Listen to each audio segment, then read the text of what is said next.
Dieu notre Père, nous te bénissons, nous te rendons grâce, nous élevons ton Saint-Nom, Dieu. C'est pour nous un moment de joie et de privilège de nous retrouver dans ta sainte présence, Seigneur. Nous sommes venus ici, ô Dieu, parce que c'est toi qui nous as attirés, c'est toi qui nous as appelés à toi, ô Dieu. Voici le moment principal est arrivé, où toi tu veux nous instruire, tu veux parler à nos cœurs et à nos âmes. Viens avec ta parole, cette parole guérissante, cette parole qui éclaire, qui chasse les ténèbres, ô Dieu, et que tu puisses établir en nous ta pensée, ton programme ainsi que ton royaume. Bénis la présence d'un chacun. Bénis même ceux-là qui n'ont pas pu venir, Seigneur Jésus. Et laisse qu'ensemble, ô Dieu, tu puisses nous introduire dans la profondeur de ta parole et dans l'amour de ton message, Seigneur. Bénis nos enfants, Seigneur. Bénis chaque frère, bénis chaque soeur. Bénis aussi les frères Patrick là où il est, ô Dieu. Et qu'ensemble, nous puissions te bénir en toi, au nom de Jésus-Christ. Amen. Que le Seigneur vous bénisse. Amen. Nous allons lire l'Écriture. Qu'est-ce que ça va aller? Non, ça ne va pas. Ça ne collègue pas?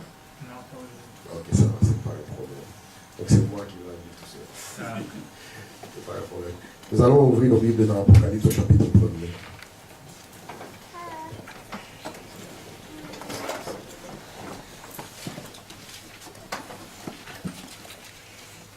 Bien, je peux te donner mon ordinateur, en fait, j'ai pas de problème. Je peux te donner là. Okay. Comme ça, vous pouvez me donner là-bas.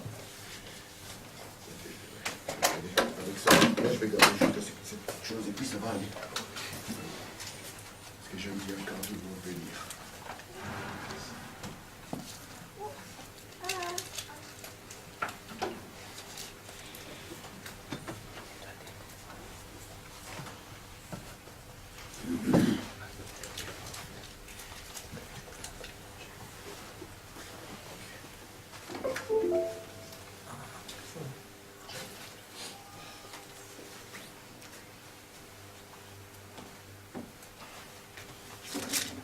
Je vais commencer à lire le temps que les frères disent échangent le projecteur.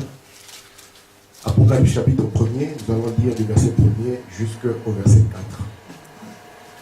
La Bible dit ceci.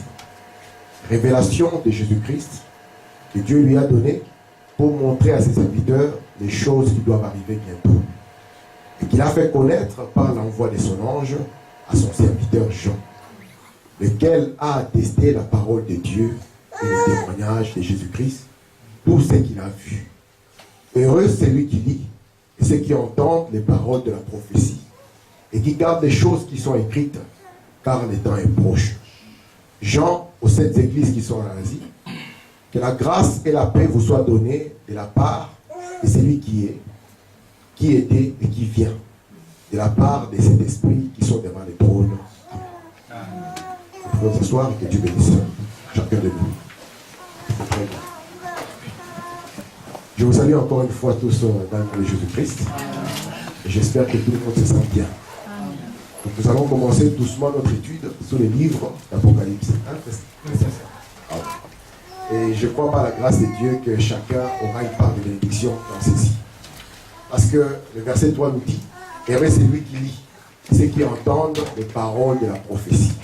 Nous avons eu frère Branham, lui il a lu, et nous sommes ceux-là qui seront bénis par le fait d'entendre les paroles de la prophétie. Amen. Je vais donner le plan que nous allons suivre durant l'étude de ces livres. Apocalypse, c'est un livre qui a 22 chapitres. Amen. Même si nous croyons au 23e chapitre d'Apocalypse. Alors, regardez comment nous allons répartir notre étude. Lorsque vous allez découvrir le chapitre 1er, vous allez voir que le chapitre 1er va vous parler de la révélation de Jésus-Christ. Et Obanam nous dit que c'est un chapitre qui prépare les âges de l'Église.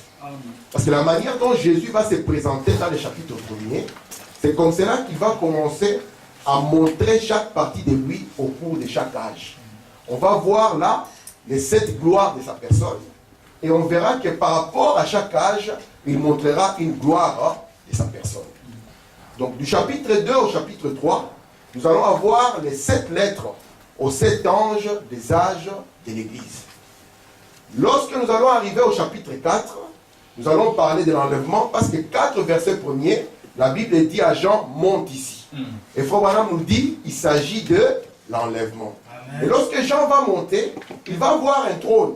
Le trône qu'il verra, ça sera un trône avec des éclairs et des tonnerres. Et Branham va l'appeler le trône du jugement. J'ai dit que quand nous le verrons, je vous montrerai la photo de ce trône. Amen. Le chapitre 5, c'est l'appel aux parents rédempteurs. Frère Mathieu, je suis avec toi. Voilà. L'appel aux parents rédempteurs. Et comme nous avons vu avec vous, ça sera la brèche qu'il y aura entre les âges et les sauts qui vont venir. William Branham dit que de même que le chapitre 1er prépare les âges de l'Église, le chapitre 5 va nous préparer à l'ouverture de sceaux. Parce qu'on nous dira, qui est digne, qui est digne. Jean aura vu le livre, vous vous souvenez de ça? Il va voir que personne au ciel sous la terre n'était digne. Et Jean va commencer à pleurer. Et puis on nous dira, ne pleure pas Jean. Voici le lion de la tribu de Judas. Et lorsque Jean va se retourner, il ne va pas voir un lion, il va voir un agneau. Amen. Le chapitre 6, si vous le prenez du début à la fin, vous allez voir qu'il va traiter des 6 premiers sceaux. Dans la logique des hommes, le chapitre 7 devait traiter du 7e sceau.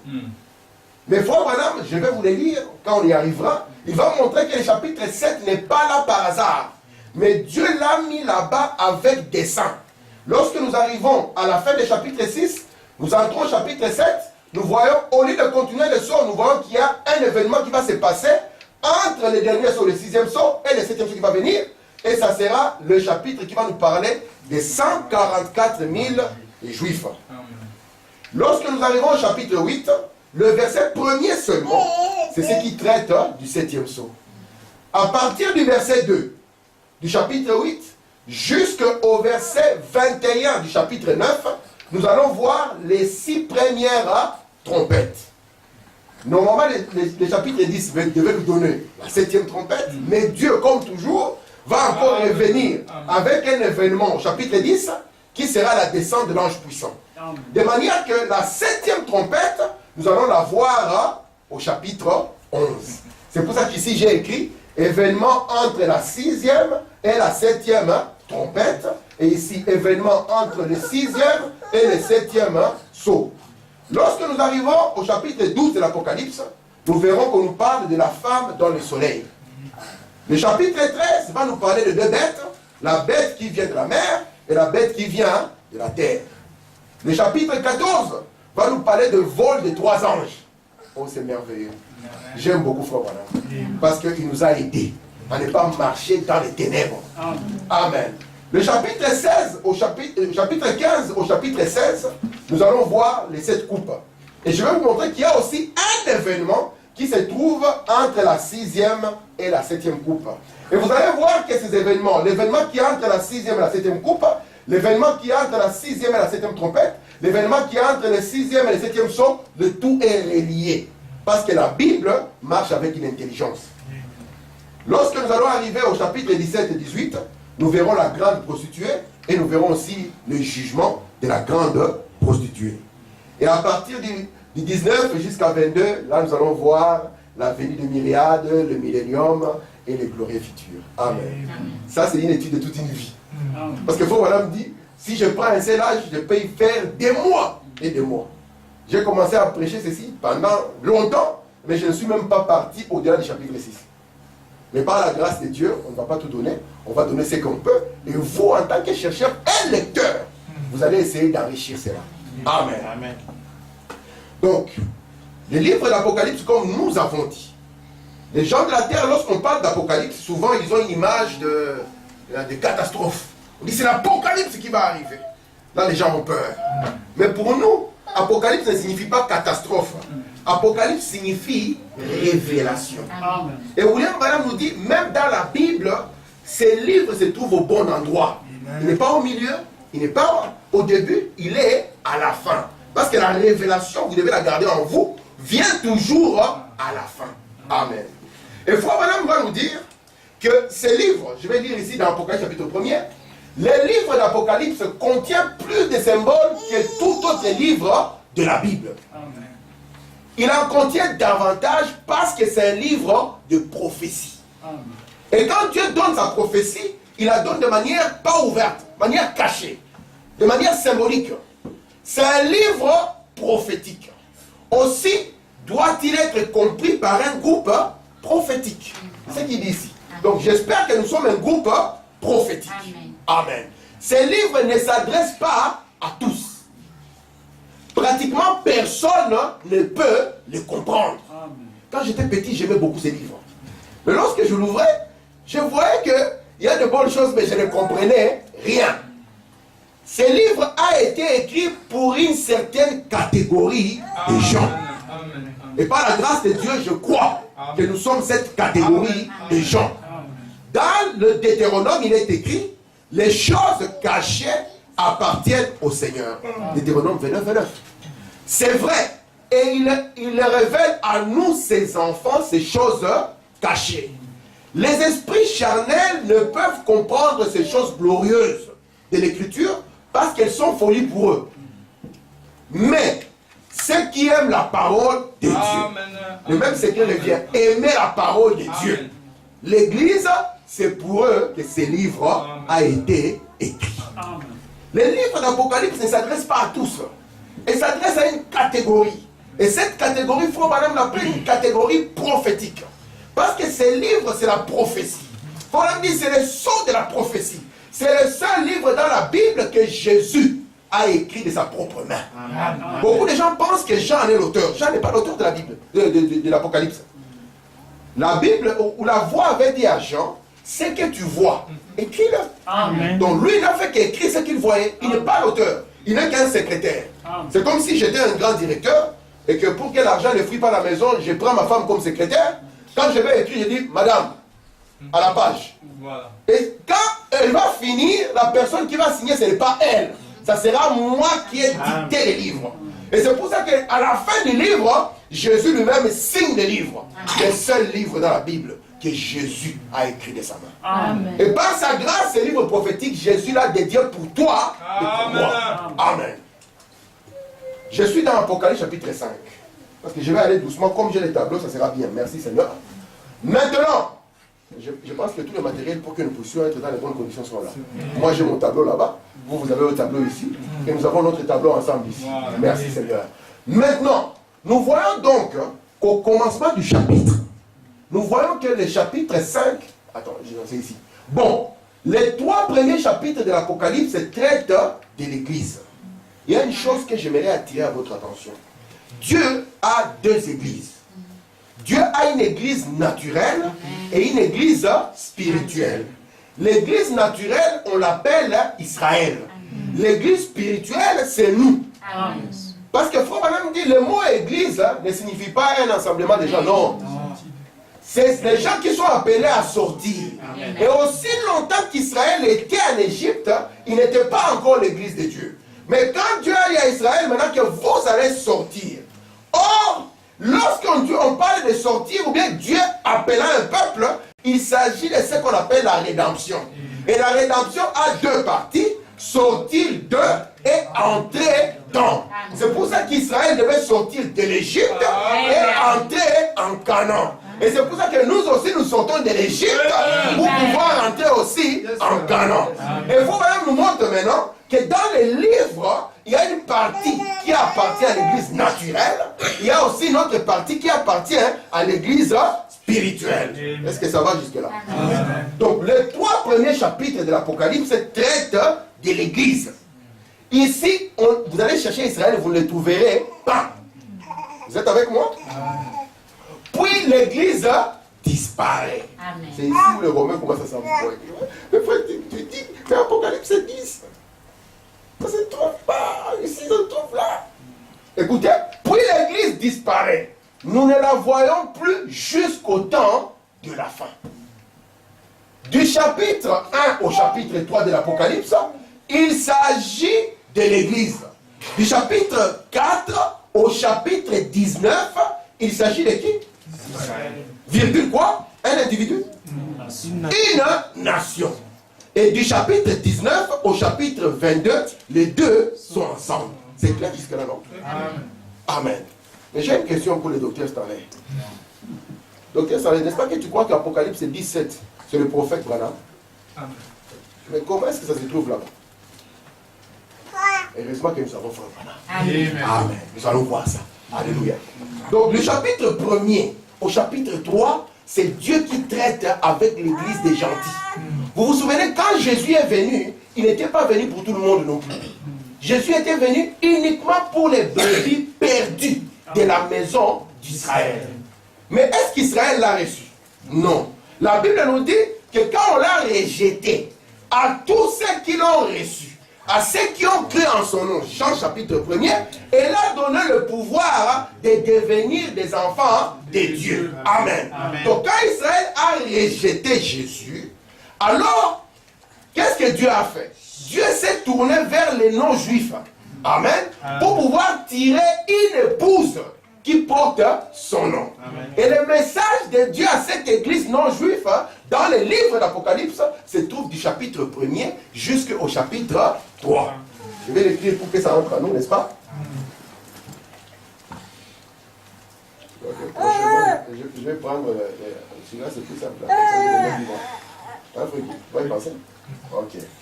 Du chapitre 1er au chapitre 3, nous avons l'église des nations. N'est-ce pas? Et frère madame nous a dit ici que du chapitre 4 au chapitre 19, on va traiter seulement avec Israël. Parce que beaucoup de gens pensent que Dieu peut oublier Israël. Il ne peut jamais oublier Israël. Amen. Et du chapitre 19 au chapitre 22, nous avons Israël et l'église, n'est-ce pas? Plus l'église. Amen. Donc la première partie. Maintenant, frère Tim, l'autre fois, tu nous avais dit que pour Israël, ça commence au chapitre 6, vous vous souvenez? Ah, maintenant, on doit traiter ça, plus que ça vient. Amen. Parce que dans le prophète, il n'y a aucune contradiction. Amen. La confusion se trouve dans les têtes des gens et dans leur cœur aussi. Amen. Regardez maintenant ce qu'il faut vraiment nous dire. Je prends Apocalypse chapitre 2, deuxième partie. Maintenant, nous voyons donc qu'au commencement du chapitre, nous voyons le chapitre 5. On va d'abord décortiquer le chapitre 5 et le 4 pour comprendre. Et quand on prend le chapitre 4, on englobe certaines choses, mais qui sont des préparations. Nous voyons que le chapitre 5 n'est qu'un trait d'union. Vous voyez ça? C'est une attache de diamants. Je ne suis pas habitué à regarder les tableaux, parce qu'à l'église, je regarde comme ça. Donc il faut que je m'habitue à regarder là. C'est une attache de diamants qui relie la dernière partie de l'âge de l'église au chapitre 3. Vous comprenez? Le chapitre 4 nous dit que Jean fut enlevé au ciel. Le chapitre 5 est une préparation. On a étudié les âges de l'église. Ensuite, Jean est enlevé au chapitre 4. Le chapitre 5 prépare la scène pour l'ouverture de sceaux.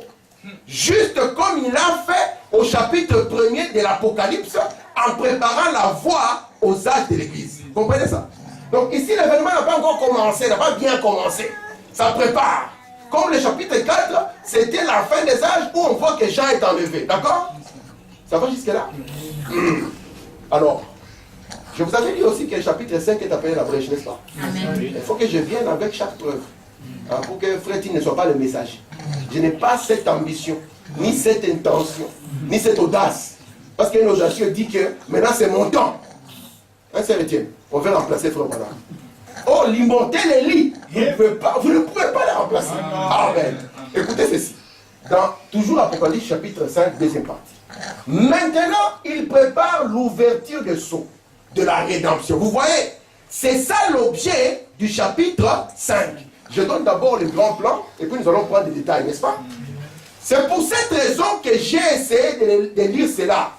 Pour qu'alors je tire cela à partir de là, j'en parle puis je donne d'autres passages de l'écriture. C'est parce que c'est là parce que ce n'est pas quelque chose qui doit arriver verset après verset. Le chapitre 5, ce n'est pas que verset après verset, non. Cela sert de préparation à quelque chose qui va arriver. Le chapitre 5 prépare l'ouverture des sceaux. Qui est digne de prendre le livre? Qui est digne? Jean ne pleure pas l'agneau. Et l'agneau s'avance et la Bible dit, il prit le livre. Amen. Le chapitre 6, il ouvrit le premier sceau. Amen. Vous êtes là? Ok. Je suis dans la brèche. Le paragraphe 23. Bon, maintenant, nous allons prendre le chapitre 5. Eh bien, ce ne sont pas les sceaux. C'est la brèche entre les âges de l'Église et les sceaux. Il y a, regardez le paragraphe 24, il y a eu plutôt un chapitre 4 de l'Apocalypse, et c'est à propos, à ces propos, cela a révélé en quelque sorte quelque chose qui devra se passer après l'enlèvement. Parce que si nous prenons le chapitre 4, on vous dira après ces choses. On va dire après les âges de l'Église. Vous voyez? Et puis les événements qui vont venir, ce sont des événements qui arrivent après l'enlèvement. Je regrette que mon ami Zorobabel ne soit pas là. Donc il a dit, tu as fait une fixation sur moi. J'ai dit, non mais Zorobabel, c'est ton nom qui m'a plu. Zorobabel, c'est un nom merveilleux. Tu as chassé la confusion.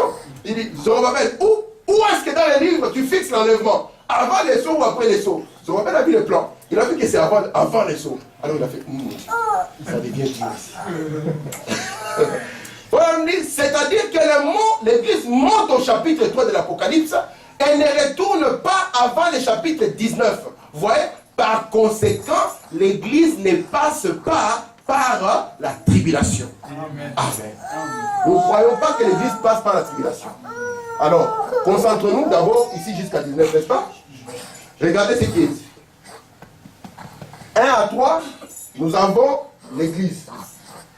Les chapitres 1er étant la préparation, les chapitres 2 et 3 étant les 7 lettres qui sont envoyées aux 7 messagers. Lorsque nous en arrivons au chapitre 4, nous voyons que Jean monte dans l'enlèvement. Le chapitre 4, c'est l'enlèvement. L'enlèvement. Il n'y a pas un autre endroit où vous pouvez placer l'enlèvement pour Étienne, à part le chapitre 4. Vous serez coincé. On vous dit, on arrache tous les livres de la Bible, on vous laisse l'Apocalypse, prêcher l'enlèvement, vous allez souffrir. Ça sera très chaud. Le chapitre 5, nous avons vu que c'est une préparation, et c'est la brèche, n'est-ce pas? Ça nous prépare à l'ouverture de sceaux. Ça nous montre celui qui est digne. Ça montre que seul l'agneau, quel genre d'agneau? Aux 7 cornes et aux 7 yeux. C'est le seul qui a été, l'agneau qu'on avance, il est comme immolé. Amen. Amen. Amen. Et cet agneau-là est digne de prendre les livres et d'en rompre les sceaux. Donc, de manière maintenant qu'au chapitre 6, là nous voyons les sceaux et nous voyons maintenant que tout commence jusqu'au chapitre 19. Et Frère Branham nous dit que, faites attention, l'Église doit partir parce qu'après cela vient la tribulation. Donc, si vous voulez voir la tribulation, elle sera dans cette partie. La tribulation. Sauf que tout ce qui est dans le livre d'Apocalypse, mes frères, ce ne sont que symboles après symboles. Est-ce que jusque là c'est clair? Vous voyez que les livres s'ouvrent, quand même. Avec Frère Branham, ça s'ouvre calmement. On n'est pas dans l'aventure, parce qu'avec le son, il n'y a pas d'aventure. Si tu n'as pas le son, tu es un aventurier. Ce n'est pas l'aventurier dans le sens du dehors, c'est un aventurier dans le sens du prophète. Un aventurier, c'est lui qui est en train de présumer. Amen. Est-ce que ça va jusque là? Ok. Maintenant, comment est-ce que Dieu va traiter avec Israël durant cette période de tribulation? C'est ça la question, non? Comment est-ce que Dieu traite avec Israël durant cette période de tribulation? J'aime vraiment Frère Branham. Moi, si vous ne voulez pas de Frère Branham, je ferme les histoires, Frère Mathieu, je ne sais pas quoi dire. Sinon, je vais vous raconter des histoires à dormir debout ici. Et ça ne pourra pas rester dans la ligne de la Bible du début à la fin. Amen. Il faut que nous décortiquons la tribulation là. C'est ça. Hein? Comment ça se connecte avec Israël? Amen. Je suis ici dans les instructions de Gabriel à Daniel. Regardez ce que Frère Branham dit. N'est-ce pas que c'est mieux quand vous lisez vous-même les citations? Je suis au paragraphe 71. Donc Frère Guillaume, on va faire toujours comme ça. On laisse ça, on met l'ordinateur là-bas.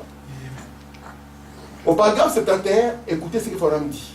Apocalypse 6.1 à Apocalypse 19.21. C'est relié au quoi? Aux 70 semaines. Frère Mathieu, pas de panique. Frère Branham est là, il va nous aider. C'est pourquoi nous devons nous arrêter et expliquer cela avant d'aller plus loin. Est-ce que ça va? Apocalypse 6.1 à Apocalypse 19.21. frère Étienne, c'est relié aux 70 semaines. C'est pourquoi nous devons nous arrêter et expliquer cela avant d'aller plus loin. Nous devons nous arrêter et expliquer le pourquoi de ces 70 semaines, parce que sinon, vous allez manquer ces sons, vous allez manquer ces trompettes, vous allez manquer ces coupes, ces fléaux, ces trois esprits impurs semblables à des grenouilles, ces trois malheurs, le dragon rouge qui est précipité, la femme dans le soleil. Sinon, vous allez manquer tout ça. Parce que cela a lieu ici même, pendant cette 70e semaine, c'est là qu'elle a lieu. Frère Mathieu dit, là, frère Tim, je ne sais plus où tu es parti. Tu as commencé gentiment avec moi dans l'Apocalypse. Frère Manuel, ça va? Oui. Ok. Tu as commencé gentiment avec moi dans le livre d'Apocalypse, et puis tu me sors un mot, 70 semaines, je ne sais plus par où. Jusqu'où je vais te retrouver. Ok, on va y aller doucement. Frère Manuel nous dit quelque chose de merveilleux. Il montre que cette période ici, du chapitre 6 au chapitre 19, elle est liée à la 70e semaine. Entrons dans la 70e semaine, dans les semaines, pour que nous ne puissions pas manquer les sons, nous ne puissions pas manquer les coupes, nous ne puissions pas manquer les trompettes, les trois malheurs et tout ça. Exact. Pour éviter un mélo. Amen. 70e semaine. Voilà. Écoutez, frère madame, ce qu'il dit, au paragraphe 61. Eh bien, maintenant, situons les 70 semaines de Daniel. Frère Mathieu pose la question, frère Tim, c'est toujours dans la Bible. On va voir si c'est dans la Bible, frère Mathieu. Maintenant, je vais encore répéter ceci. Ministre de l'évangile, si vous n'êtes pas d'accord avec ceci, c'est un ordre. Vous n'êtes pas obligé d'être d'accord avec moi. Et moi, je ne vous forcerai jamais à être d'accord avec moi. Comme il y a les pasteurs, ils prêchent là, ils intimident les gens. Tu n'es pas d'accord, frère. Tu vais te jeter dehors. Mais c'est quoi ça? Vous devez être d'accord quand vous êtes convaincu. Quand Dieu lui-même vous a révélé la chose. Amen. Sinon, vous serez l'esclave d'un pasteur. Aujourd'hui, vous êtes ici, vous impose ça. Demain, il vient vous impose ça. Et puis demain, vous impose que vous devez vous épouser à 4 femmes. À vous marier à 4 femmes. Mais il faut que ce soit une révélation, n'est-ce pas? Quand on dit, si les ministres ils ne sont pas d'accord, c'est un ordre. Maintenant, frère madame, il dit, les 70 semaines devons voir ce que c'est. Elles se divisent en 3 périodes. Tout se divise en 3 périodes. L'Apocalypse, c'est 3 parties. Tu commences à parler de 70, c'est encore 3 parties. Comme nous le voyons dans Daniel 9. Daniel 9. Écris ça. 3 périodes. D'abord, une période de 7 semaines. Ensuite, une période de 62 semaines, c'est-à-dire 62. Ensuite, une période d'1 semaine, elle se divise en 3 périodes différentes. Est-ce que nous pouvons lire la Bible? Qui peut la lire pour moi? Comme moi, j'aimerais que frère Mathieu lise. Nous allons prendre Daniel 9. Nous lirons le verset 24 jusqu'au verset 27. Est-ce que jusque-là c'est bon? Ok. Frère Mathieu. Daniel 9. Daniel 9. Mais celui qui trouve. Verset 24 jusqu'au verset 27. Tu te mets debout. Comme ça tu le dis. Et nous allons te suivre. Écoutez attentivement. Ce sont 70 semaines qui ont été fixées pour ton peuple et pour ta ville sainte. Arrête-toi un peu. Amen. Ce sont 70 semaines qui ont été fixées sur ton peuple et sur ta ville sainte. Merci. Pour faire cesser la révolte. Un. Pour faire cesser la révolte et mettre un terme au péché. 2. Pour expier la faute 3. et amener la justice éternelle. 4. Pour marquer d'un sceau la vision Et le prophète. et le prophète. 5. Et pour consacrer par onction le lieu très saint. 6.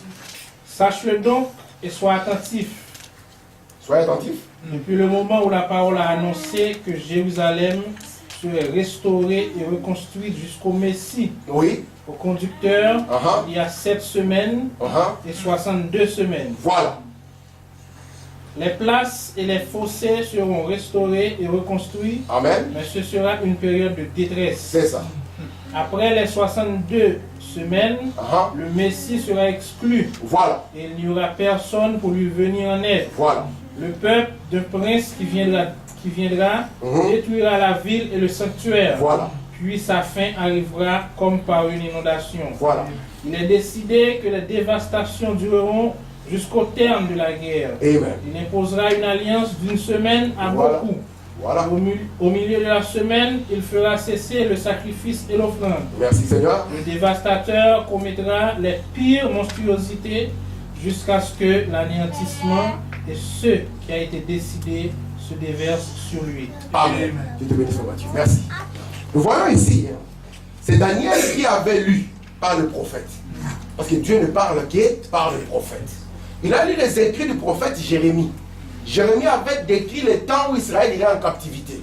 Et lui, en sondant les Écritures, il a découvert que le temps est proche.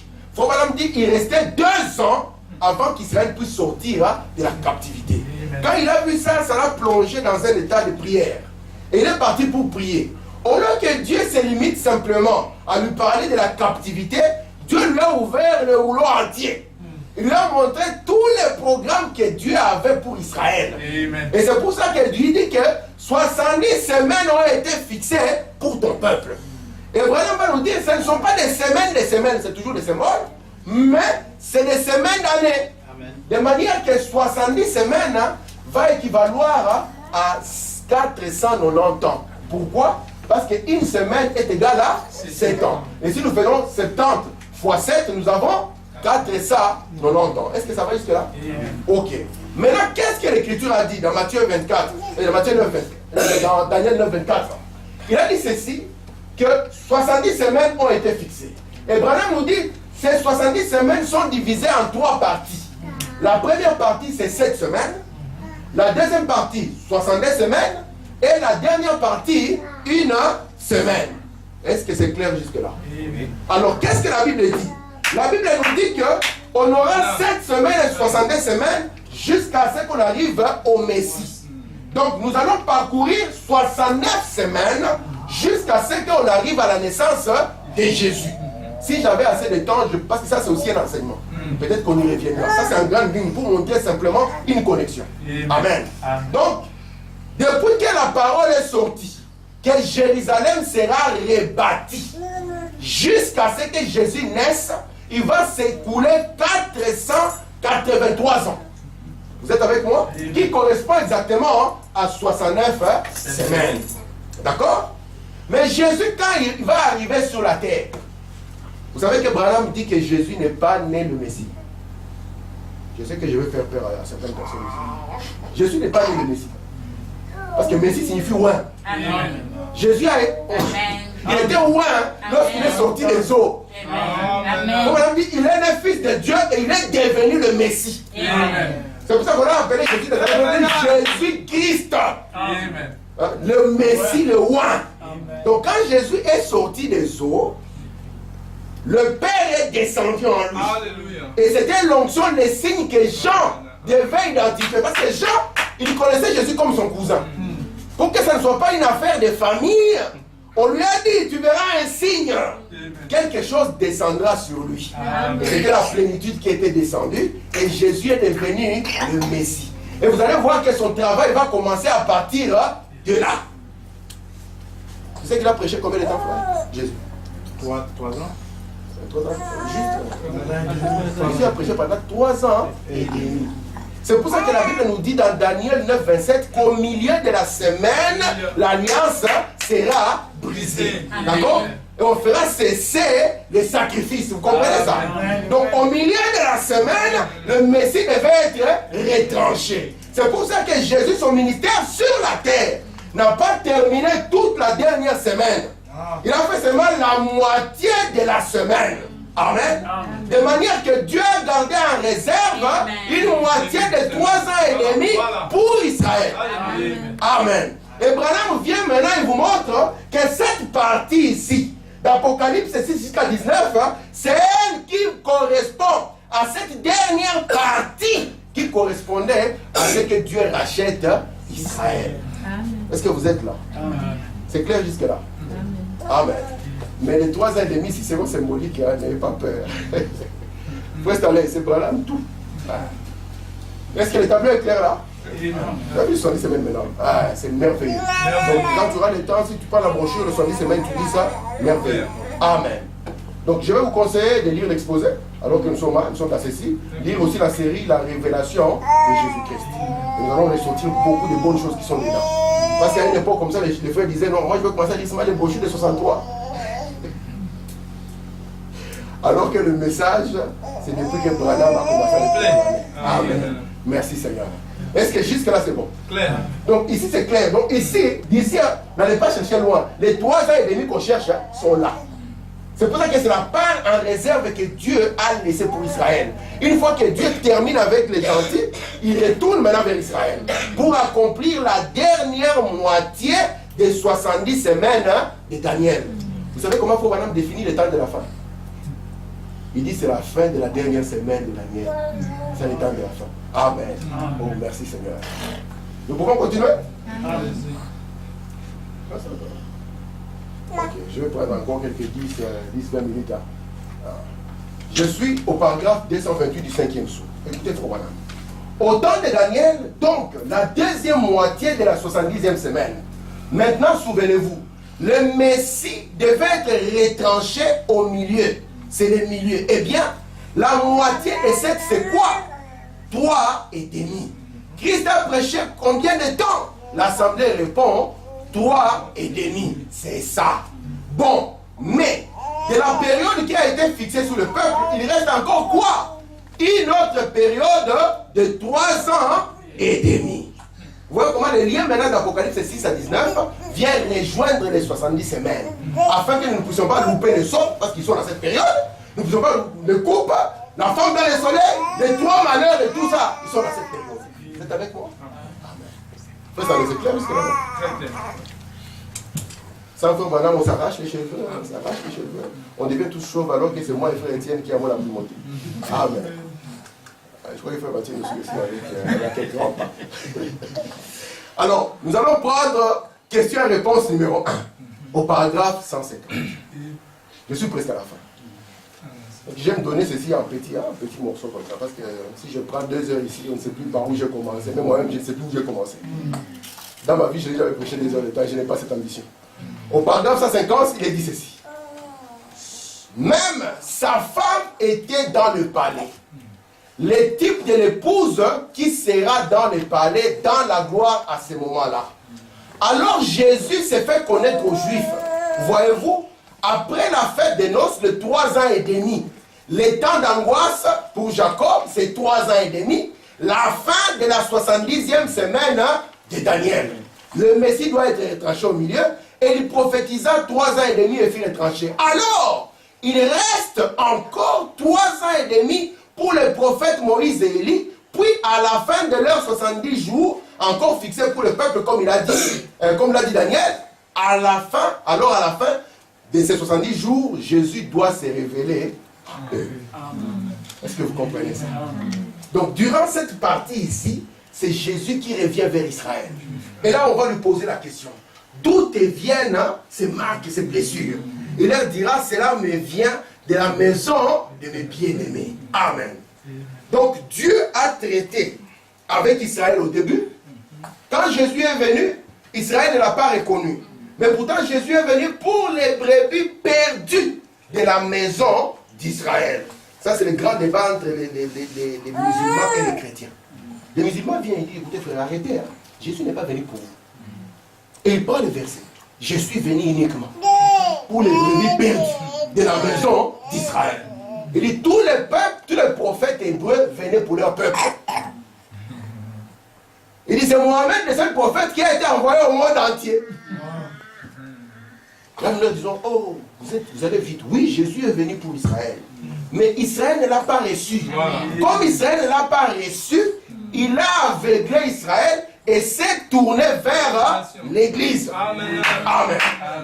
De manière que, avec le sacrifice de son sang, il allait laver une église dans laquelle lui-même, il allait demeurer. Amen. Maintenant, lorsque nous finissons le chapitre 3, les 3 premiers, l'église monte. Lorsqu'il monte, là où il va, on appelle ça les noces de l'agneau. Ils vont la fête des noces.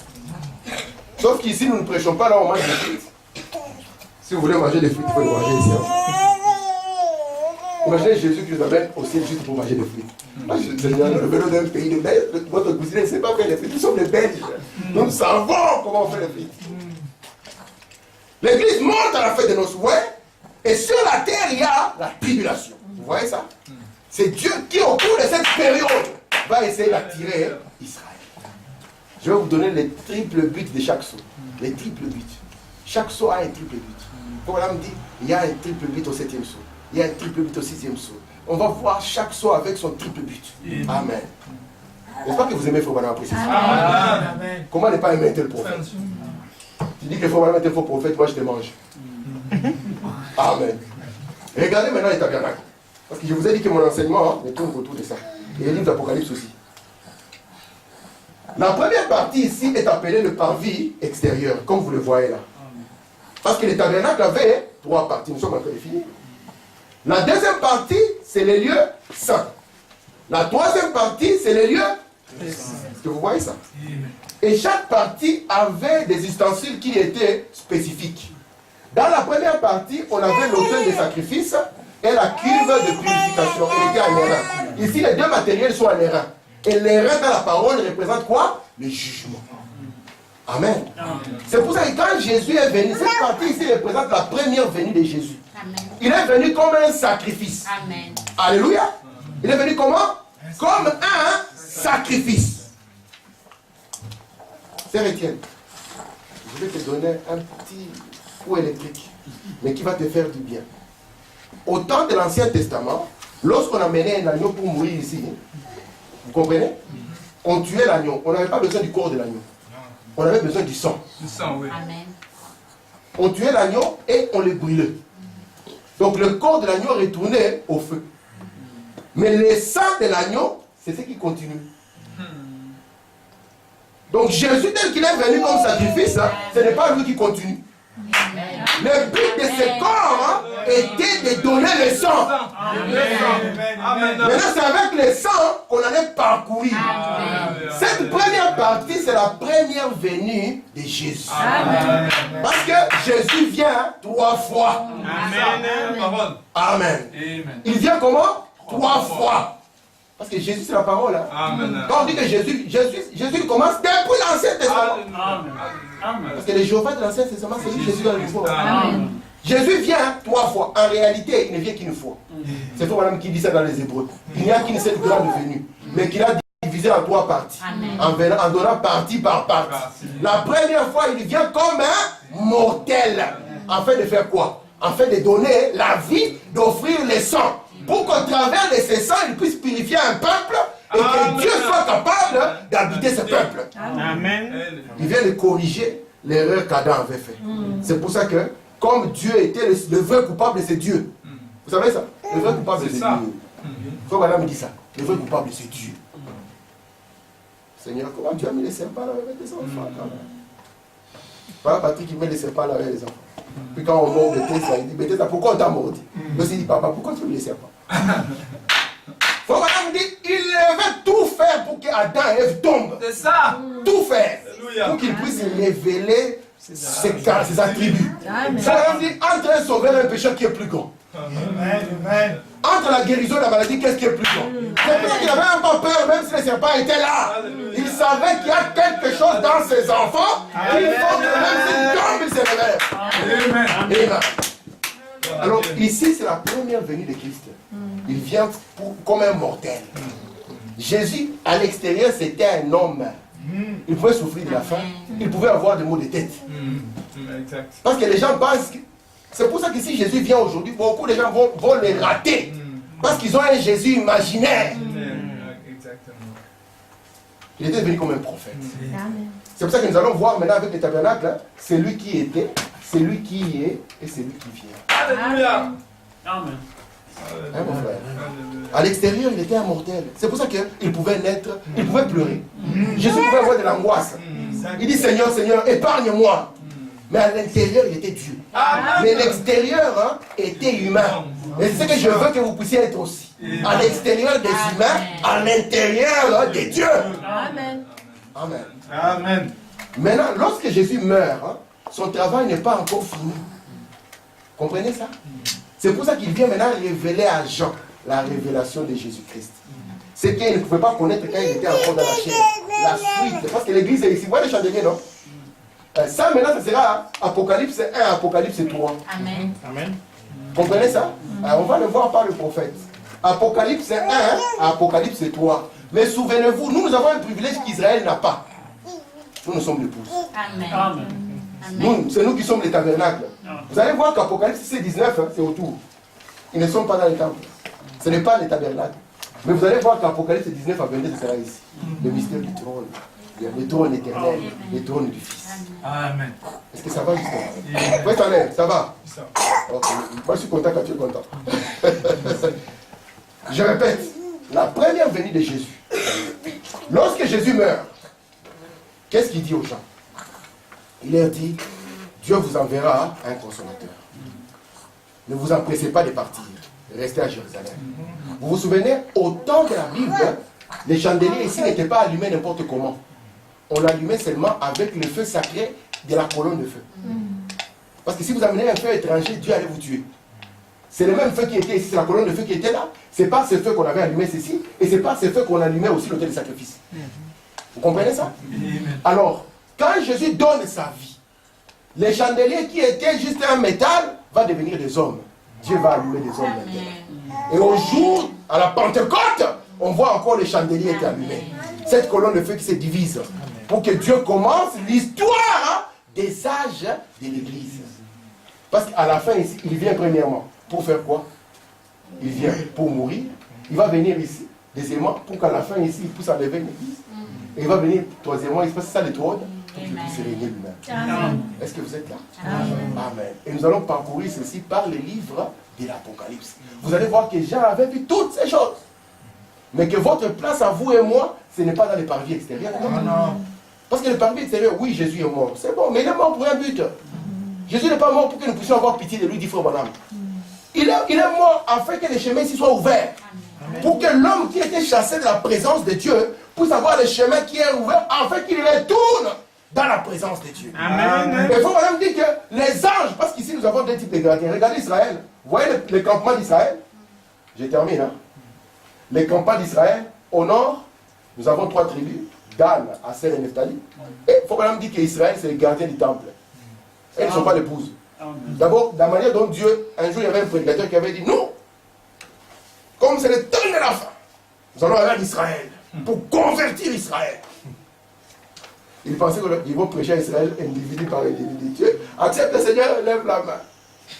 Pour leur dire, Israël est sauvé comme une nation. Et pas comme un individu. C'est chez les gentils où Dieu sauve les gens comme des individus. Et Israël, comme il est sauvé comme une nation, Israël, c'est le gardien du temple. C'est pour ça que vous allez voir que de chaque côté, Israël protège le temple. Amen. Au nord, avec l'aigle. Au sud, avec l'homme. Ici, à l'ouest, avec le veau. Et à l'est, avec le lion. Les gardiens du temple. Et puis après, nous aurons aussi les gardiens du trône. Les quatre êtres vivants.